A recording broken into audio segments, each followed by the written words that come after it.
Assalamualaikum warahmatullahi wabarakatuh. Selamat siang Bapak Gunawan Wibisono dan selamat siang rekan-rekan semua. Sebelumnya kami ingin berterima kasih kepada Bapak Gunawan karena sudah memberikan kesempatan kepada kami untuk menjelaskan materi bab 6 dan bab 7 ini. Sebelum mulai presentasi, izinkan kami untuk memperkenalkan diri terlebih dahulu. Kami dari kelompok 4 yang beranggotakan saya sendiri, Anisha Fikri Herina Parenduri, lalu ada rekan saya, Christine Yuniarti, dan Gita Fristi Vanedli. Kami akan menjelaskan materi bab 6, yaitu Search, Semantic, and Recommendation Technology, dan bab 7, Web 2.0, dan Social Technology. Semoga apa yang kami jelaskan pada kesempatan kali ini dapat memberikan manfaat untuk rekan-rekan semua. Baiklah, kita mulai pembahasan yang pertama, yaitu tentang using search technology for business success. Nah, setiap hari, lebih dari 1,5 miliar orang di seluruh dunia itu menggunakan search engine atau mesin pencari. Nah, dengan search engine ini, kita dapat memperoleh informasi apa yang kita inginkan. Nah, semua hal yang ingin kita ketahui itu dapat ditemukan menggunakan search engine. Nah, tahukah teman-teman, jika cara kerja search engine dan cara menyusun peringkat tautan yang ditampilkan itu berimplikasi pada bisnis yang sedang ditelusur, karena pengguna pasti tidak akan melewatkan tampilan halaman pertama setiap pencarian, sehingga bagi bisnis yang muncul di halaman pertama itu akan memperoleh dampak yang positif daripada halaman yang kedua dan seterusnya. Nah, pada bab ini kita akan membaca kita akan mempelajari terkait dengan cara kerja search engine ya, dan bagaimana mereka bisa menentukan situs web mana yang tercantum pada bagian yang paling teratas dalam hasil pencarian. Nah, kita juga akan mempelajari tentang strategi yang digunakan oleh perusahaan untuk meningkatkan kehadiran mereka di halaman hasil pencarian, termasuk search engine optimization dan pay per click atau PPC. Pada subbab ini, kita akan mengetahui bagaimana search engine mempengaruhi suatu bisnis. Sebelum pembahasan lebih jauh, kita harus mengetahui apa yang dimaksud dengan search engine. Nah, search engine adalah sebuah aplikasi untuk menemukan halaman web atau konten lainnya, misalnya dokumen ataupun media file lainnya di dalam jaringan komputer. Nah, pencarian yang paling populer itu biasanya Google ya, lalu ada Bing dan Yahoo. Nah, bagaimana cara kerja dari search engine? Nah, orang-orang menggunakan kata search engine untuk merujuk kepada berbagai jenis layanan pengambilan informasi atau information retrieval atau IR yang menemukan konten di dalam World Wide Web. Nah, berikut ini adalah deskripsi singkat tentang berbagai layanan informasi retrieval atau IR untuk menemukan konten pada web. Yang pertama itu ada crawler search engine. Ya, crawler search engine itu mengandalkan program komputer canggih yang sering disebut dengan spider, crawlers, or bots yang menjelajahi internet. Nah, mencari halaman web, tautan, ataupun konten lain yang kemudian disimpan di repositori halaman search engine. Nah, search engine komersial itu yang paling populer adalah Google dan Bing yang didasarkan pada teknologi crawler. Nah, sering disebut dengan spider, crawler, atau bots itu adalah program kecil komputer yang dirancang untuk tampil otomatis. Nah, dengan tugas berulang pada pencarian di internet. Nah, mereka digunakan oleh search engine untuk memindai halaman web dan mengembalikan informasi untuk disimpan dalam halaman repository. Yang kedua, web directories, yaitu merupakan list halaman web yang diatur ke dalam kategori hierarki. Awalnya, direktori web itu dibuat dan dikelola oleh editor manusia yang memutuskan bagaimana situs web itu akan dikategorikan. Nah, saat ini banyak kategori web itu menggunakan teknologi yang sudah mengotomatisasikan daftar situs web yang baru. Nah, direktori web ini biasanya diklasifikasikan sebagai direktori yang umum yang mencakup berbagai macam topik, atau direktori niche atau yang khusus yang berfokus pada topik yang sedikit lebih sempit. Contohnya itu direktori umum yang populer itu adalah Best of the Web, Joanne dan Looksmart. Sedangkan kalau Wikipedia itu dia memelihara daftar direktori web yang khusus. Sebelum crawler search engine ini menjadi metode dominan untuk menemukan konten web, orang-orang itu mengandalkan direktori yang dibuat oleh manusia seperti yang saya sebutkan tadi. Konten web biasanya itu ditinjau oleh editor direktori sebelum dicantumkan dalam kategori untuk memastikan itu tepat. Nah, untuk mengurangi jumlah link yang tidak relevan yang dihasilkan dalam pencarian, direktori sangat berguna dalam melakukan pencarian pada topik yang sempit, seperti mengidentifikasi pemasok jenis produk atau layanan tertentu. Baik, selanjutnya kita akan membahas bagaimana crawler search engine itu bekerja. Nah, terdapat dua mesin pencari atau search engine yang komersial, itu yang paling populer adalah Google dan Bing. Baik, yang selanjutnya adalah mengapa search itu penting dalam kehidupan bisnis. Search engine itu telah menjadi bagian dari kehidupan kita sehari-hari. Kita sering menggunakannya ya karena mudah, gratis, dan lebih efektif gitu untuk mengetahui atau mendapatkan informasi yang kita inginkan. Nah, tetapi kebanyakan dari kita, termasuk saya, itu tidak mengetahui sebenarnya ada teknologi yang kompleks untuk menggerakkan alat ini. Nah, untuk pengguna web rata-rata, mungkin tidak terlalu penting untuk memahami bagaimana teknologi penelusuran itu berkembang. Tetapi untuk para manajer di bisnis itu mereka harus memahami kekuatan potensial dari teknologi pencarian dan menjadi lebih penting di setiap hari karena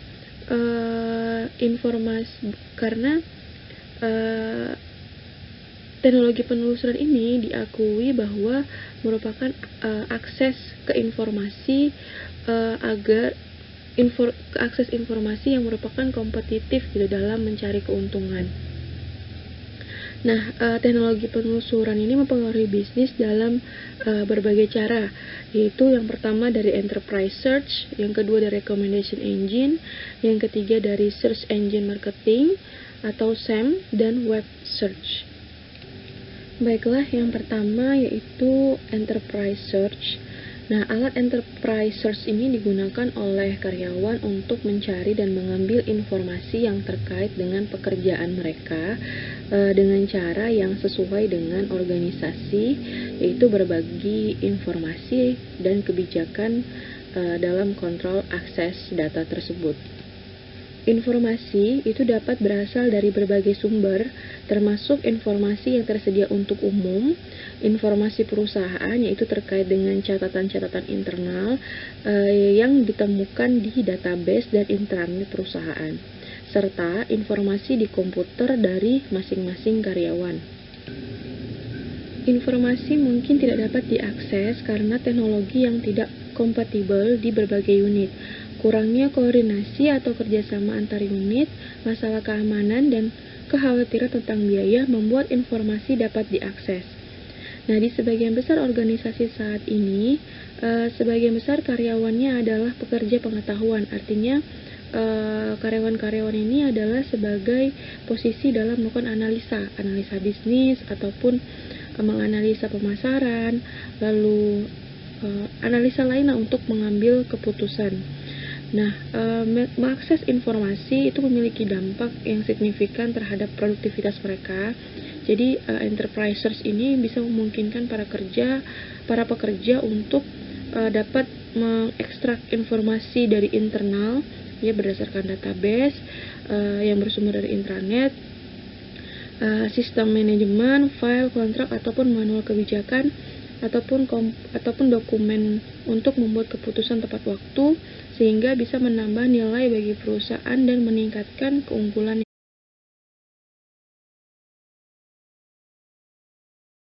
Twitter ini juga sama dengan search engine pada umumnya. Jadi informasi yang kita peroleh atau cara kerjanya juga sebenarnya mirip dengan yang sudah dijelaskan tadi. Selanjutnya adalah pencarian bookmark sosial. Nah, dalam situs bookmark sosial ini seperti di Go, itu menyediakan jalan bagi pengguna untuk menyimpan tautan ke situs web yang ingin mereka akses di lain waktu.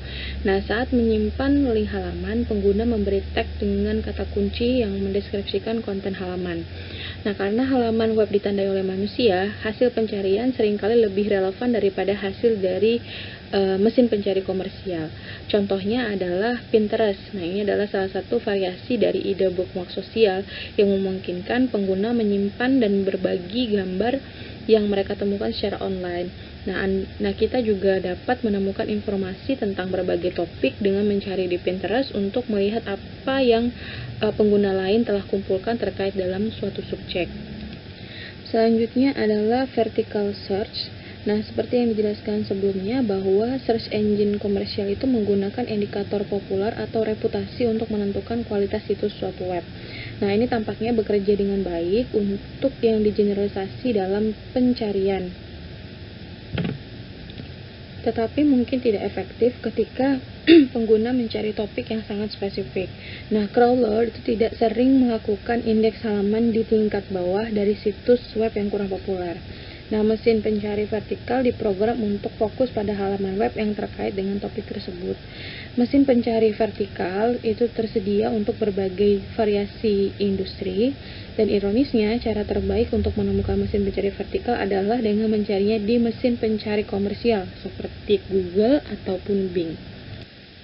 Baik, yang selanjutnya adalah mengapa search itu penting dalam kehidupan bisnis. Search engine itu telah menjadi bagian dari kehidupan kita sehari-hari. Kita sering menggunakannya ya karena mudah, gratis, dan lebih efektif gitu untuk mengetahui atau mendapatkan informasi yang kita inginkan. Nah, tetapi kebanyakan dari kita, termasuk saya, itu tidak mengetahui sebenarnya ada teknologi yang kompleks untuk menggerakkan alat ini. Nah, untuk pengguna web rata-rata mungkin tidak terlalu penting untuk memahami bagaimana teknologi penelusuran itu berkembang. Tetapi untuk para manajer di bisnis itu mereka harus memahami kekuatan potensial dari teknologi pencarian dan menjadi lebih penting di setiap hari karena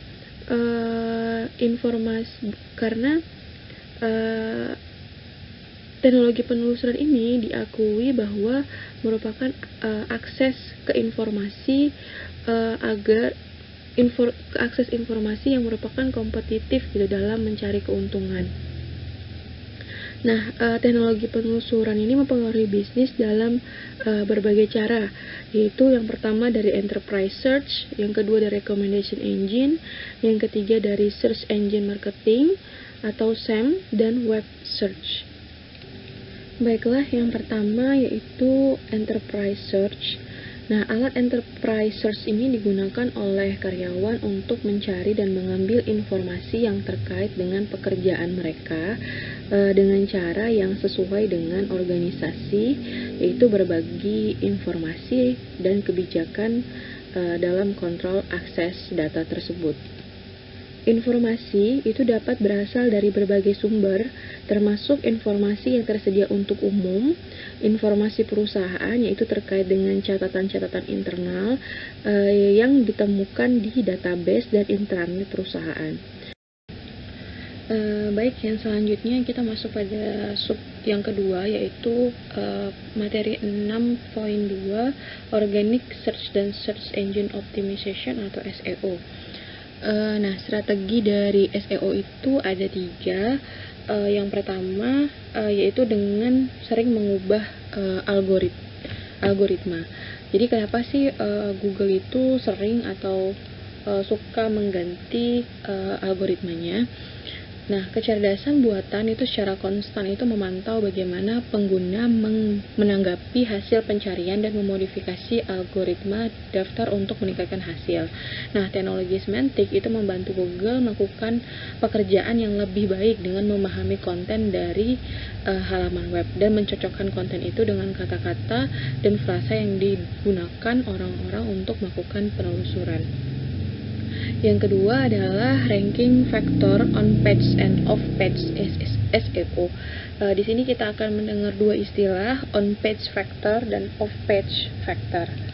On page factor itu adalah elemen halaman web yang dapat dikontrol langsung oleh penerbit atau pembuat halaman web.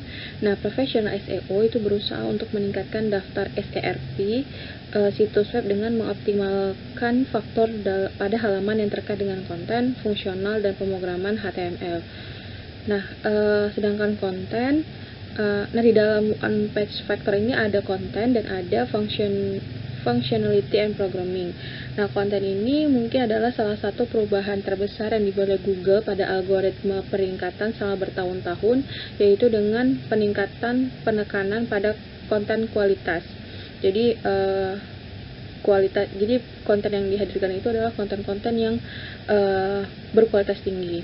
Nah, pemasaran konten ini adalah sebuah strategi yang mendapatkan popularitas dalam beberapa tahun terakhir karena bobot yang signifikan yang diberikan pada kualitas tinggi suatu konten untuk menentukan hasil pencarian dan perannya dalam menarik peningkatan lalu lintas web. Lalu yang kedua ada functionality and programming. Nah, situs web itu berdampak pada peringkatan SERP. Nah, halaman yang tidak dimuat dengan cepat atau ditampilkan dengan baik di perangkat seluler cenderung tidak menghasilkan pengalaman pengguna yang positif. Nah, sehingga informasi dalam kode sumber HTML itu juga mempengaruhi dari pemeringkatan algoritma. Baik, selanjutnya adalah black hat versus white hat SEO, ethical issue in search engine optimization. Nah, search engine itu secara teratur memperbaharui algoritma mereka untuk meningkatkan kualitas atau meningkatkan hasil. Nah, Panda yang dirilis pada 2011 dan Penguin yang dirilis pada 2012 itu dikeluarkan oleh Google yang dirancang untuk meningkatkan peringkat situs web dengan konten yang berkualitas dan menurunkan peringkat situs yang berkualitas buruk.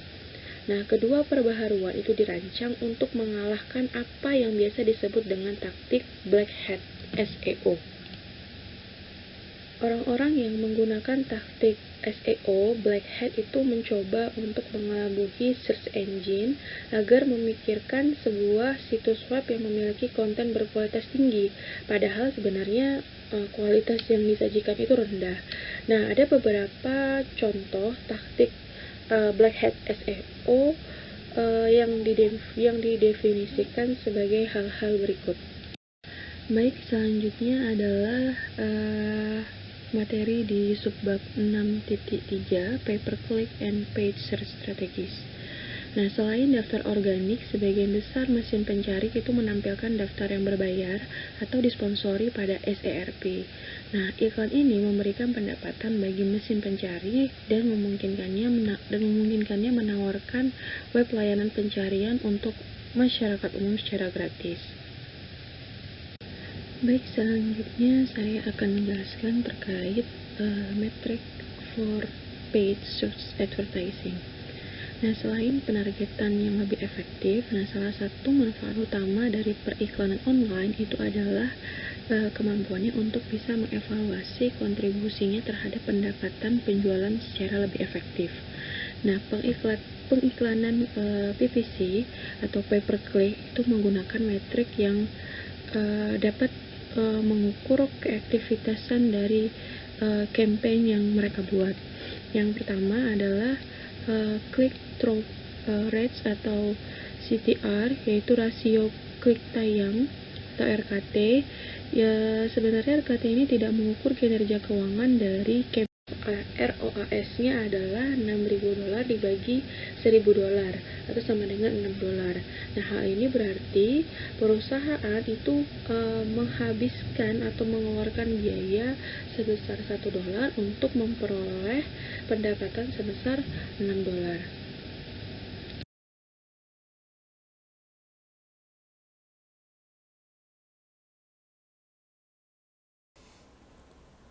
Selanjutnya adalah pencarian pintar dengan menggunakan teknologi semantik.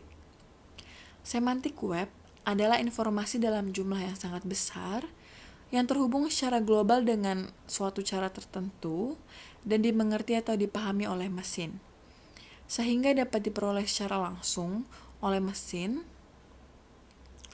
untuk menjadi suatu pengetahuan untuk ditampilkan kepada pemakai. Ini sangat memperluas cara pemakai untuk mencari dan juga menemukan informasi yang berkaitan dengan kebutuhan mereka. Dalam kata lain, semantik web adalah teknik yang memungkinkan konten atau data pada suatu web untuk dapat dimengerti oleh komputer. Semantik web dicetuskan oleh Berners-Lee, yaitu penemu sekaligus direktur dari World Wide Web Consortium.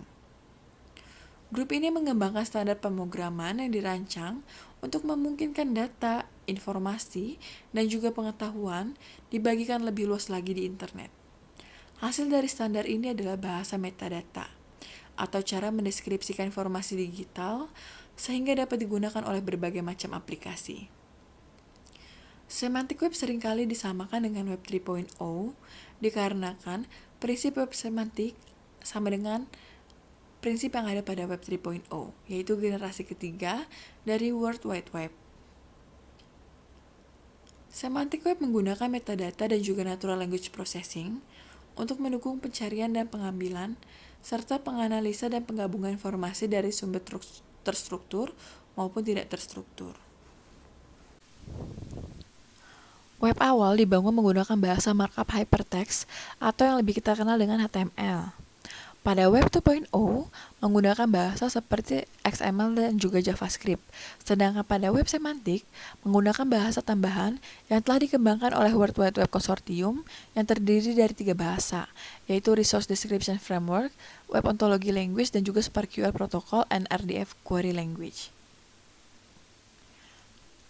Resource Description Framework adalah bahasa yang digunakan untuk merepresentasikan informasi tentang sumber daya di internet.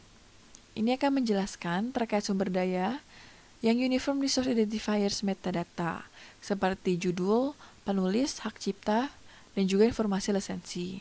Ini adalah salah satu fitur yang memungkinkan data digunakan oleh banyak aplikasi.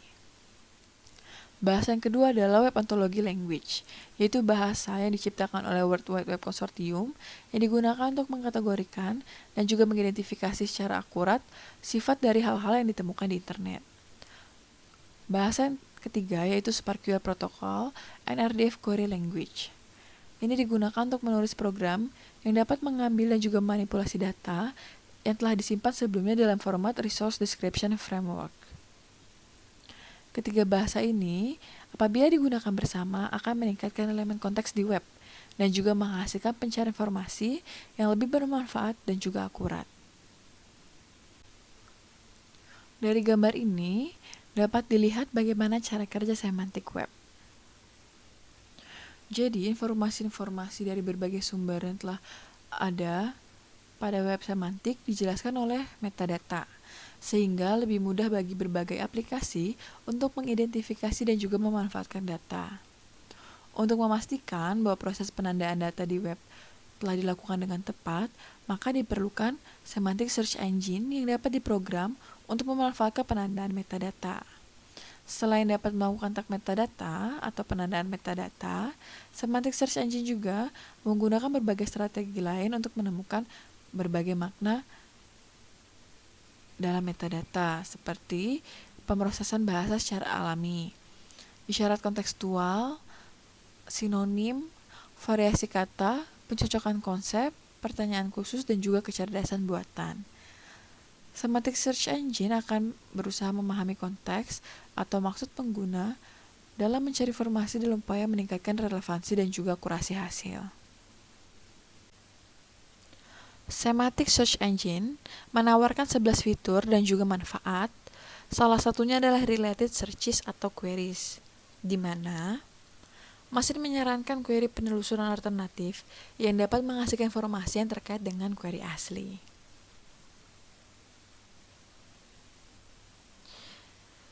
Semantic Web memiliki manfaat bagi kegiatan bisnis. Salah satunya adalah dapat menghasilkan visual yang menarik dan juga dapat menghasilkan CTR yang lebih besar. CTR sendiri adalah persentase jumlah klik pada iklan pada sebuah halaman ataupun blog ataupun website. Di sisi lain, semantic web ini juga memiliki tantangan di mana kebutuhan untuk selalu mengoptimalkan situs untuk meningkatkan traffic dari search engine utama. Karena mesin telusur bertanggung jawab untuk mengarahkan begitu banyak lalu lintas ke situs web bisnis, maka penting bagi perusahaan untuk memanfaatkan teknologi semantik untuk memastikannya terus terlihat oleh calon pelanggan yang menggunakan mesin telusur. Kita telah mengetahui bahwa pelaku bisnis menyediakan alat pencarian di dalam situs web mereka. Namun hal tersebut sangat bergantung kepada pelanggan dengan asumsi bahwa pelanggan mengetahui apa yang mereka ingin cari di dalam situs tersebut. Karena hal ini, maka banyak situs e-bisnis yang mengandalkan recommendation engine untuk mengidentifikasi produk yang memiliki kemungkinan tinggi untuk menjadi sesuatu yang mungkin ingin dibeli oleh konsumen. Recommendation engine sendiri adalah sistem perangkat lunak yang mempersonalisasikan pengalaman dengan mengidentifikasikan penawaran, produk, ataupun konten yang tepat untuk ditampilkan dalam orang-orang tertentu di dalam situs web mereka. Ada 3 pendekatan yang umum digunakan dalam membuat rekomendasi. Yang pertama adalah pemfilteran berbasis konten, di mana pemfilteran ini merekomendasikan produk berdasarkan fitur produk dari item-item yang telah berinteraksi dengan pelanggan di masa lalu. Misalnya saja item yang sudah pernah disukai, item yang pernah disimpan dalam keranjangnya, ataupun item yang pernah dibeli sebelumnya. Pendekatan yang kedua yaitu pemfilteran berbasis kolaboratif. Pemfilteran ini membuat rekomendasi berdasarkan kemiripan pengguna yang satu dengan pengguna yang lain. Misalnya saja, pengguna yang satu sebelumnya membeli sebuah produk berdasarkan dari rating, maka sistem akan memberikan rekomendasi produk-produk yang memiliki rating yang tinggi juga. Sedangkan pendekatan yang ketiga yaitu strategi hybrid adalah gabungan dari pemfilteran berbasis konten dan juga pemfilteran kolaboratif.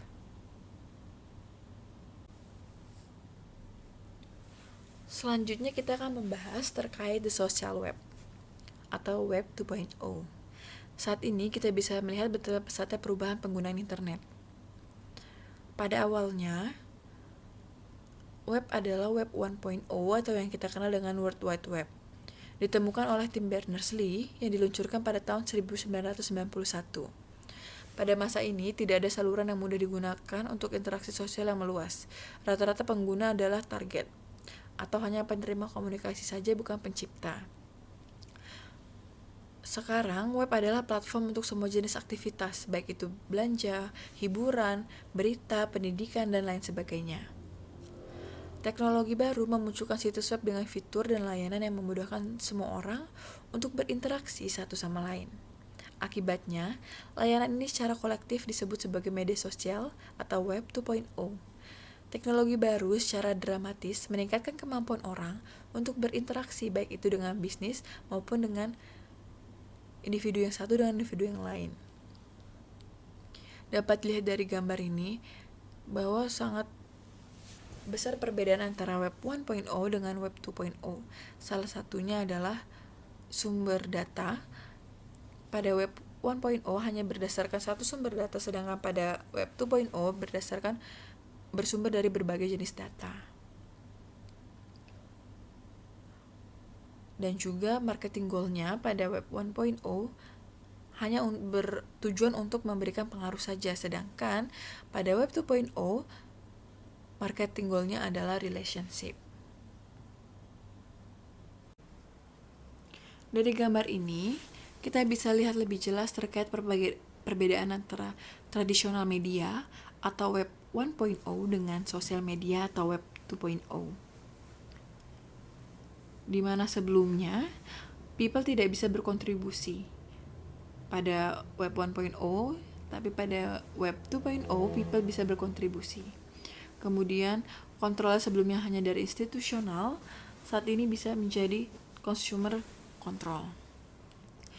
Meskipun kita sudah terbiasa menggunakan media sosial hanya untuk tujuan hiburan ataupun hanya untuk sekedar berkomunikasi dengan teman dan juga keluarga, di sisi lain, bisnis menggunakan teknologi sosial untuk berbagai manfaat, antara lain kolaborasi, pemasaran, yaitu komunikasi dan keterlibatan dengan pelanggan, kemudian hubungan masyarakat terkait reputasi dan juga manajemen citra perusahaan, kemudian komunikasi dan keterlibatan dengan karyawan maupun mitra, akuisisi dan perekrutan bakat terkait dengan kegiatan sumber daya manusia mereka, riset dan manajemen pengetahuan, produktivitas dan utilitas informasi, serta penggalangan dana.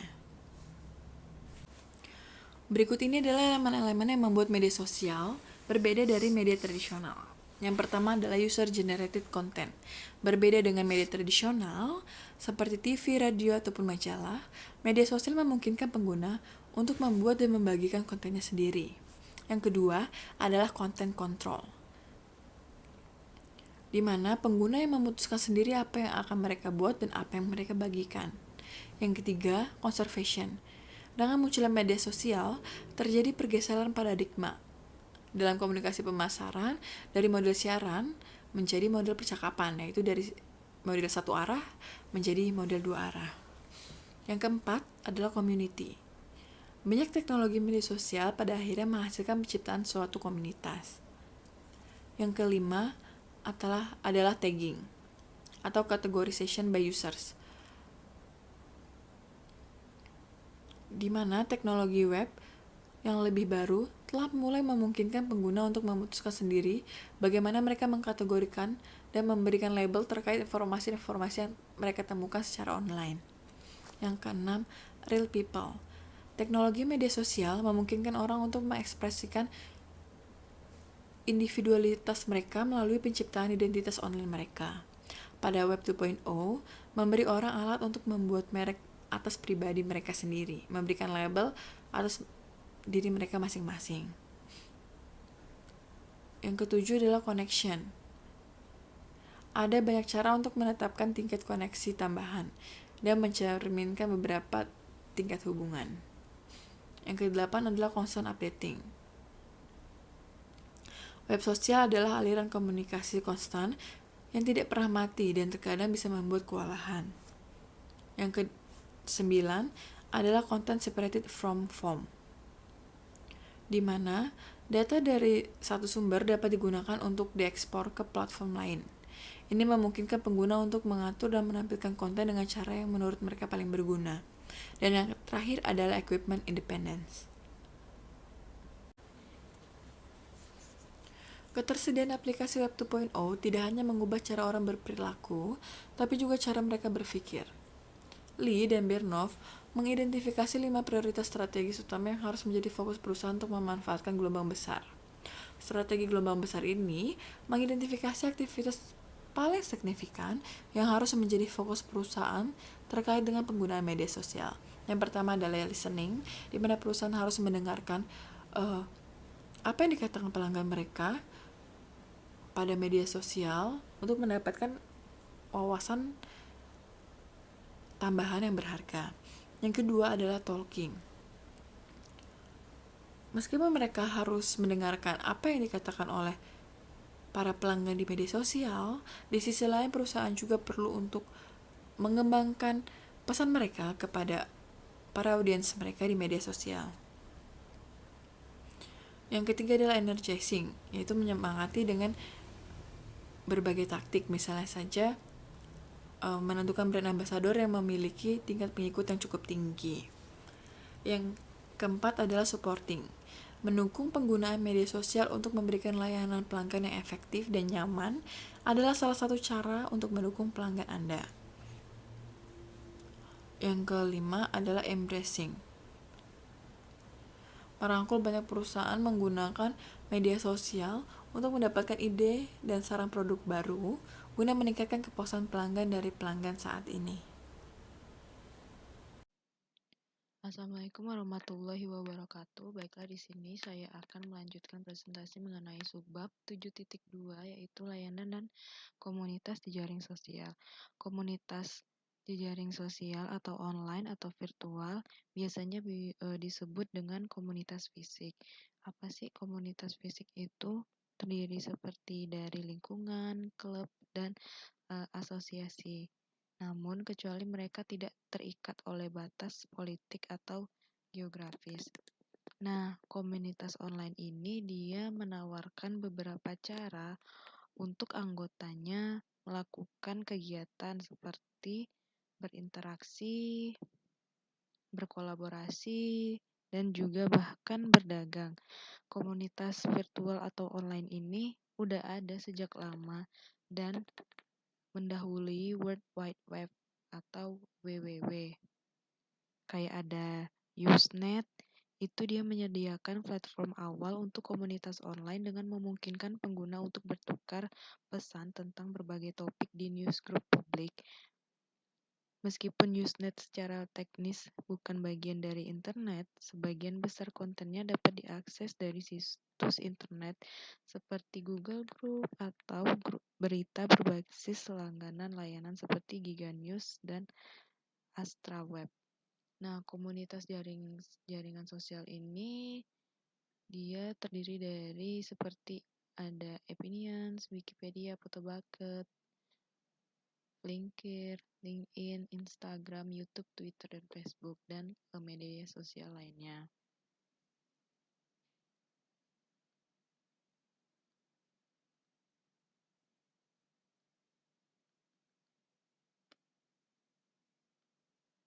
Selanjutnya yaitu ini adalah penggunaan sosial media di tiap minggunya. Ini rata-rata saja. Ini berdasarkan analisis jaringan sosial adalah pemetaan dan pengukuran hubungan dan aliran antar orang, kelompok, organisasi komputer, atau entitas pemrosesan informasi atau pengetahuan lainnya. Node dalam jaringan adalah orang dan grup, sedangkan tautan menunjukkan hubungan atau aliran di antara node. Nah, bisa kita lihat sama-sama di sini media sosial yang paling sering digunakan kebanyakan masyarakat yaitu Facebook. Lalu di posisi kedua ada Snapchat, posisi ketiga Instagram, dan seterusnya. Media sosial terbukti telah mengubah cara kita berinteraksi dengan orang, cara kita berkomunikasi dengan perusahaan dan merek, cara kita mempelajari acara lokal dan internasional, dan cara kita mendefinisikan hubungan, reputasi, privasi, kerjasama atau afiliasi, dan status grup. Selanjutnya ada crowdfunding. Crowdfunding adalah model pemecahan masalah, produksi, dan pembuatan ide yang membentuk bakat kolektif sekelompok orang besar.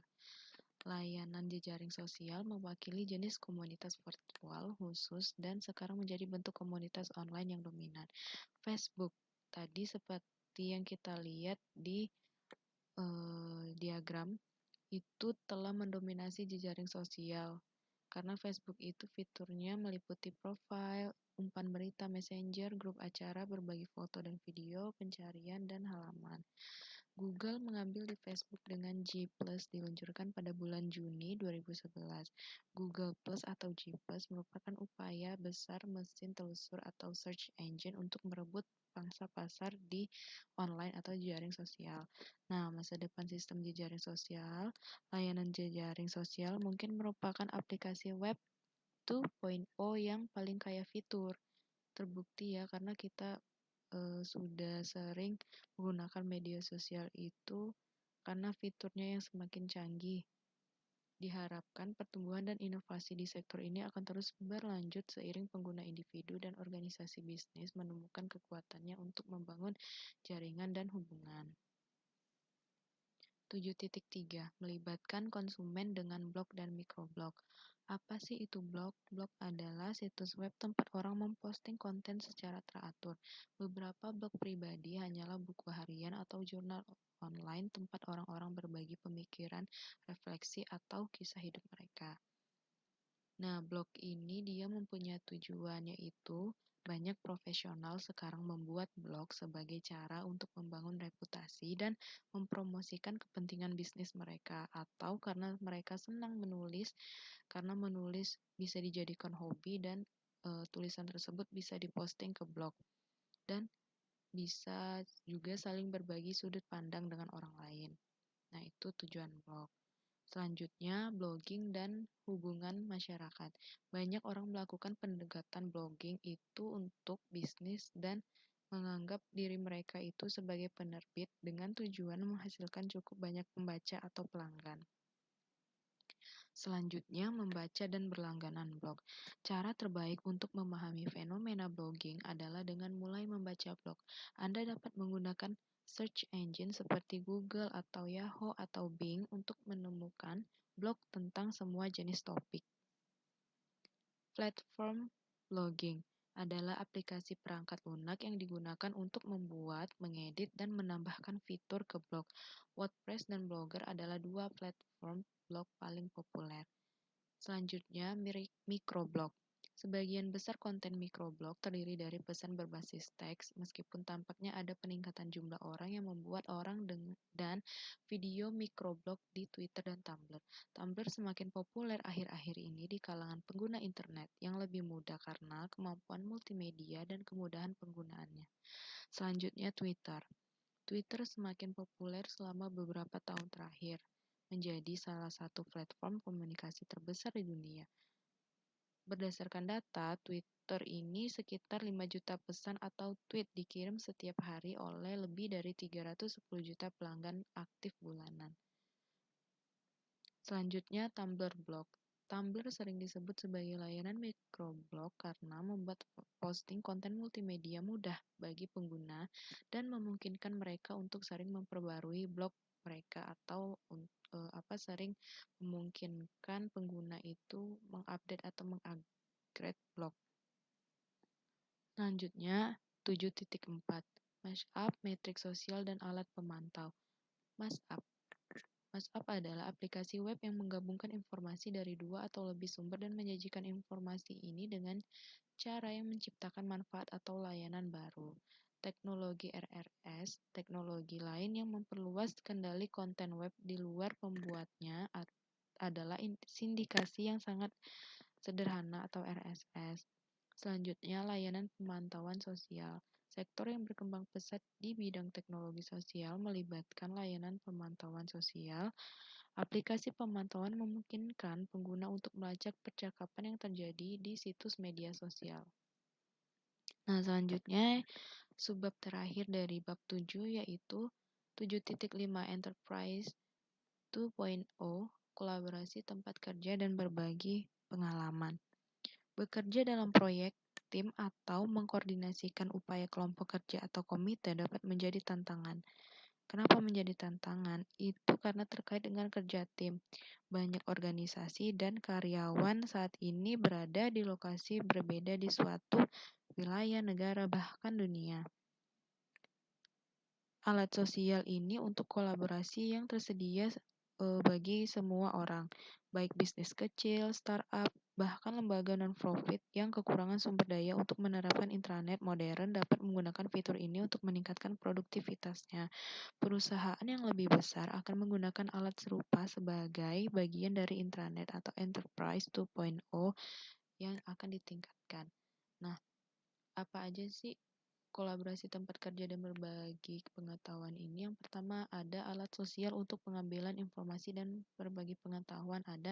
Kita bisa menggunakan kelompok diskusi, Q&A, atau social search. Yang kedua, ada alat bookmark sosial seperti Digo, Delicious, Clipix, dan TeamGum.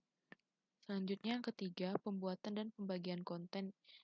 Itu bisa menggunakan Dropbox, Box, Wikis, atau Google Drive, atau yang lainnya.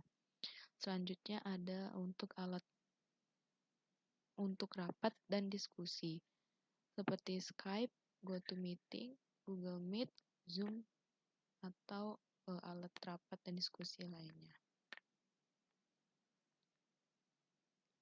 Sekianlah presentasi dari kelompok 4. Lebih dan kurang kami mohon maaf apabila ada salah. Assalamualaikum warahmatullahi wabarakatuh.